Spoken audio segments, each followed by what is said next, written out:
Hello everyone, myself Prashant Tyagi, legal intern from Team Lexus and Company. I hope you all guys are safe and healthy. I hope you like my previous video. Please like, share, comment on my videos and subscribe our channel Lex Click for getting latest updates. Today in this topic, I am going to discuss the important topic in the modern era in today times is judiciary really independent?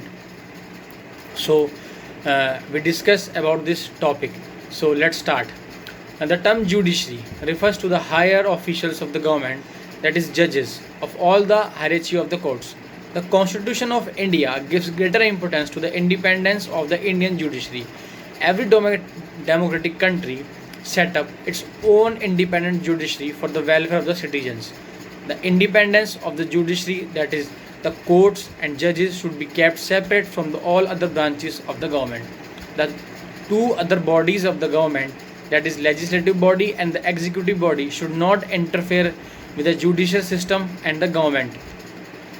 Not only the judicial system but also the other body of the government should be independent, so that the workflow in all three branches can be regulated with ease. Every democratic country like India has a constitutional sovereignty and parliamentary sovereignty, where there is separation of powers, that is in USA. In England, there is only constitutional sovereignty, where the separation of powers is altogether removed. In India, there is blending of both constitutional sovereignty and parliament sovereignty. First, the Chief Justice of India is appointed, who in turn issue the list of the judges to be appointed to the Supreme Court at the High Court of the India to be the President of the India. The President is guided by the cabinet of members of the ministers of the electing. The judges are elected by any electoral vote at the both house of the parliament, that is at the House of the People and at the Council of the States. Before entering into office as a well as judge, they have to take an oath or pledge that they will work with their ill will endure and abide with all their duties faithfully and honestly for the independence of all citizens of India. The tenure of the Supreme Court judge is still attained the age of 65 years, and the tenure of High Court judges is attained as the 62 years. The salaries and allowances of the judges are not affected during the tenure of their office except where there is financial emergency under Article 360 of the Constitution of India. The activities of the judges of Supreme Court and the High Court should be kept separate with that of the higher officials of the legislative body and the executive body. If the activities are blended together, then it would become a cumbersome task for the judges to make a judgment for any civil or criminal case. But he deals with not only the national level but also the international level. Whether he might is a judge to the Supreme Court or a High Court, they have to deal with any cases with much determination, and the perseverance of that innocent prosecution gets the justice and the offender gets punishment. The provisions have also made in the Constitution of India for the retirement of the judges after serving to the citizens to the fullest. The judge of a Supreme Court cannot practice again in a Supreme Court, and a judge of a High Court cannot practice in any of the High Court other than a court in which he has practiced at his retirement for the effective independence of a judiciary. A judge can be removed from his office or on proved misbehavior or incapacity after giving a chance of hearing an expression of his statement or such matter by that judge. A judge can be impeached from his office only after the members of the legislative body passes a majority of the vote in that house. Such judges has to face conviction in the legislative house, and after that he is removed from his office. The hierarchy of the Judicial Council is that the apex level stands the Supreme Court of the India. Next comes the highest High Court, under which comes the district courts, and the district courts is further divided into civil court, criminal court, maternal court, small causes courts, lok adalats, etc. Every High Court in a state has its one branch in that particular state. So all the reports regarding the judgment should be submitted in the main branch. If the petitioner is not satisfied with the decision of the High Court, then he or she may be appealed in the Supreme Court against the High Court decision.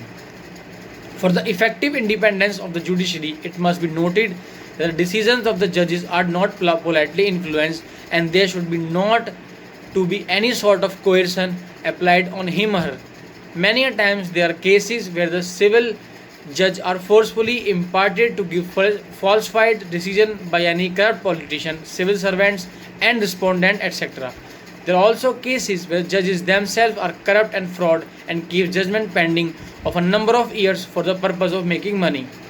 The most recent case between the very well-known advocate Mr. Ram Jethmalani and his client, also the Chief Minister of Delhi, Mr. Arvind Kejriwal, who forced or abused his advocate to his foul language in front of advocate Mr. Arun Jaitley in the High Court. So his kind of misbehavior by the advocate lead to the contempt of court, and the independence of justice is not protected at all. A National Judicial Appointment Commission is formed by the government where judges appoint from among the members themselves. According to Chief Justice Jagdish Singh Kher, independence of judiciary depends upon the basic structure of the constitution. It is a duty to every judge of the Supreme Court and the High Court to defend its constitution and also fight for all its citizens due to corrupt and political charges levied against them. Whenever there arises the mention of the judicial independence, there is always a concern of the latent dangers of the judicial independence, and there arises a judicial accountability. The Law Commission also framed the provisions of whistleblowers who make the complaints against the corrupt judges. A draft bill is prepared in which a written provision is made for those whistleblowers making complaints and also for the removal of judges. The independence of the judiciary was long ago realized by the framers of Indian Constitution as to meet the changes needs of the society.